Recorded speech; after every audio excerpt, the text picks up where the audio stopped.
the San Antonio Spurs were never supposed to fall apart. For 2 decades, they were the gold standard.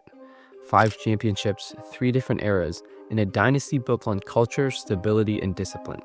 But by 2019, the big 3 were gone. Kawhi Leonard was gone, and the most consistent franchise in sports history had become irrelevant. 6 straight years without a playoff appearance, the lowest point in 30 years. And the team that once defined excellence suddenly had no star, no structure, no direction, and no future. And it's okay to not be a good team, but it's not okay to stay there. True franchises, the ones built on patience and culture, never stay down forever. Because in 2023, everything changed. A 7'4" generational talent nicknamed as an alien walked through the door on its head. From 2019 to 2024, the Spurs were lost. No franchise player, no defensive anchor, no late game closer, just a mix of seemingly random players. They had young prospects and aging vets, and they never had any chemistry. Lonnie Walker never hit his ceiling.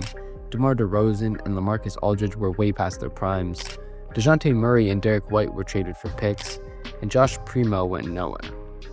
Greg Popovich was still a legend, one of the greatest coaches of all time, but even he couldn't build a contender out of spare parts. The Spurs weren't bad because they stopped trying. They were bad because they just had no foundation. So the GM, Brian Wright, made a decision to start over and start the rebuild. May 2023, the draft lottery. And that's when the final card flipped and it was over. The Spurs won Victor Wembanyama, the most hyped prospect since LeBron James. A 7'4" alien moving around like a guard, putting back his own 3-point misses. And of course, Greg Popovich had to resign.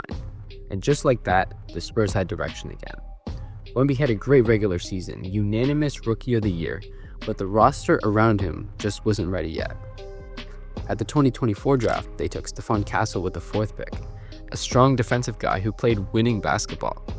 Not flashy, not instant offense, but it's what the Spurs needed. Then came free agency, and the smartest short-term move they could have made.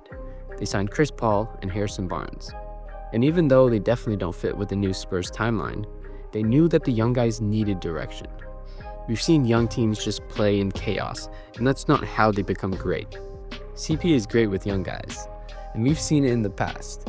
He helped the Thunder make the playoffs, and he was mentoring SGA before he was a star, and then he went to Phoenix and made DeAndre Ayton look the best he has ever been. Chris Paul was the perfect veteran leader to add to this team, and slowly this was starting to look like a real team. Their spacing improved, their turnovers dropped, and they finally had direction. In the middle of the season, they traded for De'Aaron Fox, and he was that offensive engine that the Spurs needed. An all-star, a real point guard, and a real closer. The team started looking really promising, but with Wemby missing almost half the games and late trades, the Spurs missed the playoffs for the 6th straight year. And even though they missed the playoffs, there was a lot to look forward to. They literally had back-to-back Rookie of the Year winners doing wonders with their draft picks. And sure, they got lucky with high draft picks, but they made the most of them. Last offseason, the Spurs got the 2nd overall pick and took Dylan Harper. And even though you could look at guys like Coop and Concanepo and see a clear drop-off to Dylan Harper, I don't think it's that simple. Sure, they're playing a lot better, but Dylan Harper is playing behind De'Aaron Fox and Stephon Castle and is on a real title contender.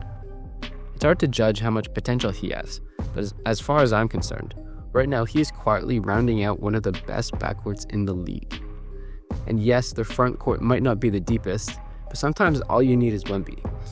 Because this roster can win you games, and the Spurs have the 2nd seed in the West right now, and even when Wemby was sitting out, they went 9-3.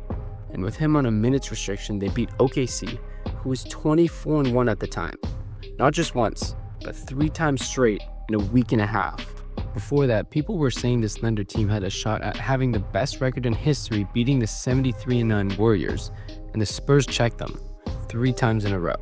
And the Spurs went from the 13th in the West to one of the best records in the league in one offseason, but it took years to pull off this genius plan.